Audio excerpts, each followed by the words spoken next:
says it's already running. Aha, it's not though.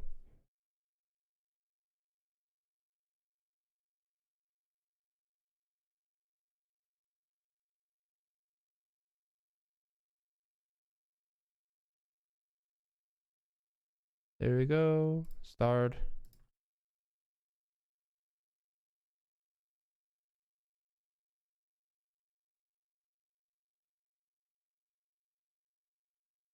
I'm as fast as I can, guys. Sorry.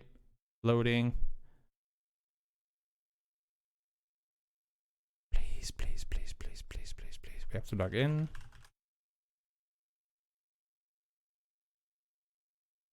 Wrong password. Do we have to?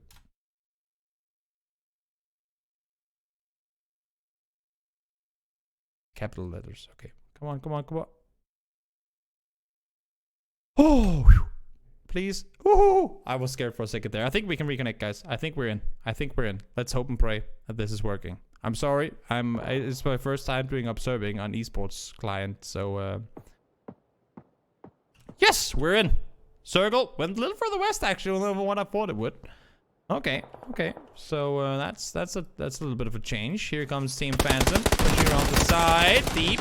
Goes down, Battlein goes down. They did trade 2 for 2 though, so Ubi and D's will go down in the end of it. Will be too little too late for them to make any plays from where they are, and you can see now as well that Iro and the WGSG is trying to hold off as best as they can from here. Rekren does fall down. WGSG doing a great job at holding off on the side. Below, though, you have the 2 remaining players from Sauna Boys. They get spotted out immediately. WGSG, there's just no stopping them right now. I did say they're a scary, scary team on Sanok, and it seems to me that they want to continue to play that way. Michael looking for players on the other side. He knows they're up there somewhere. Ooh, does he see a foot? Yes, he does.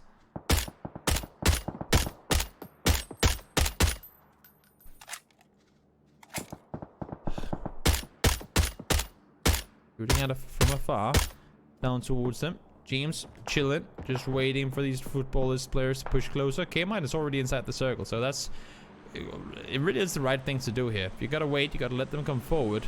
You gotta hope that you don't get seen by because the only angle he's really exposed on is over towards TSM, because he already has K-Mine inside the house. And here they come, footballist, at least 2 of them. IMC and She Created.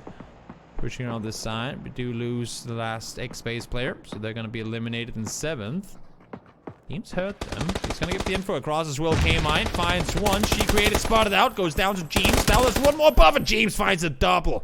Great shooting there. Their first 3 kills of the game. Having lost too early, of course, is unfortunate, but they just found their way into the top 5, and, well, now it's just a matter of trying to cross this road. That's, of course, not going to be easy, but seems like it worked out. At least for Tornado. So one team can cross over. Question is if there's enough room for these 2 Liquid players to do that in just a moment. Iro, he's sitting north. He's just waiting for any players to push their way into that direction.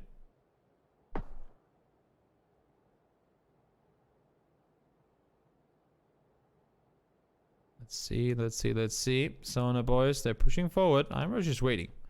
He is not wanting to give up any info at all, but this Groza, I'm thinking, this Groza is pretty damn scary up close, and if too much action happens on the other side, Iro might get caught out trying to go down and help his teammates, but I think he's full on committed to this. He hears them on the other side. Nogi is there, there's one. Great transfer to the second. Iro, you absolute beast, gets the double. Great shooting from Iro once again. Spray transfer god. Shows us exactly how it's done. And Vart now, another one who's able to pull off some of these hero outnumbered plays every now and again, is backing off. He lost Muraku, and I don't think he wants to take this fight any further. It's Tornado Energy. He's gonna back off. He's gonna let Tornado Energy fight off the Liquid. It seems like it's working out pretty well for them right now. Yes, TSM and Team Liquid fighting off, and Tornado Energy was actually looking in that direction as well. TSM, well, Michael does find James. K-Mine has a crossing to make it. Ain't gonna be an easy one though. Sam T, 4 kills already. Sean trying to see what he can do. Example has gone down. Nate's front on the other side as well. Shouldn't be doing any damage though. Halbert's gonna get flushed. 5 kills for Zhong, aka Samty, and he's just, I mean, example, he has bandages left, that's all he has. He's smart positioning, to be fair. Looking at this, you have a little bush extra for cover, and that's the only reason that Samty can't get ice on him right now. He's just exactly prone below that bush, and now TSM still 4 alive, pushing forward. They have the numbers. They only have 2 kills so far, though. They only have 2 kills so far, so it won't be easy, but I think it's pretty good to know. It's good to know that we can indeed reconnect. That's a bush woogie right there. One with nature. It's good to know that we can reconnect on esports client as well. That does comfort me by quite a margin.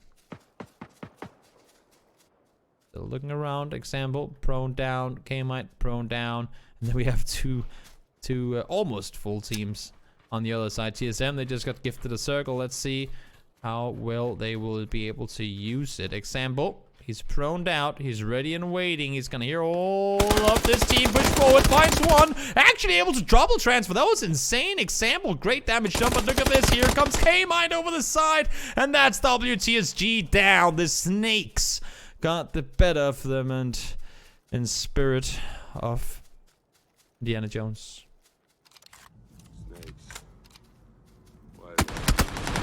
K-Mite able to find almost one. Nope, not gonna happen. That's K-Mite down. I was just gonna play that one real quick. Snakes. Why does it have to be snakes? I feel like that's the way WTSG thought about that one. They almost had it, almost brought it home. But TSM, not the TSM type playstyle you would normally see. Only a 3-kill win here, but a win nonetheless, and I think that's all that really matters. Able to bring that one home. 3 kills. Quiet game for them, but 10-point chicken dinner. Had it been a tournament, I think that's all that really